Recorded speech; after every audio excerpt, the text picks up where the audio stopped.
So on that last video, I had a lot of people who were kind of like angry that like, oh, you don't believe your patients, you don't prescribe them what they need. When I was giving an example of a completely absurd regimen, I found this comment, please continue practicing like that. My daughter found a psychiatrist who did that, which led to addiction, then to street drugs, then she could no longer get her prescriptions, then she ultimately OD'd. And that's a horrific story, and I'm very sorry to hear about that. But this is exactly what responsible prescribing is about. A lot of times it may seem like your doctor is withholding and trying to not give you the appropriate care, when in reality it's not really about that. It's about preventing things like that.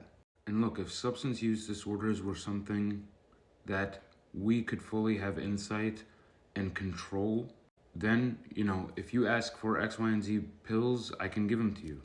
But substance use disorders are precisely not like that. They are not under your control. They hijack your control, they hijack your desire, they hijack your incentives. Substance use disorders are some of the most devastating illnesses in all of medicine.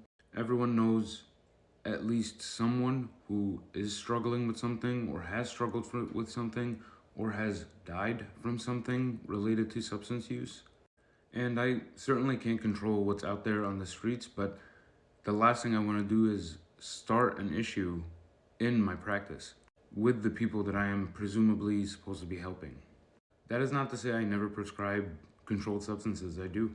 But whenever I prescribe them, there is a ton of informed consent, a lot of education about what these medicines are good for, what these medicines are not good for, and most importantly, an assurance that even in the event abuse does start to happen, misuse starts to happen, I will not abandon you as my patient. We will address it not as a moral issue, but as a medical issue, because it is. And we will work our way out of any dependency in the event that ever happens. So next time your doctor is kind of being annoying about not upping your dose of something, understand why they're doing it. Let me know if you have any questions or thoughts below.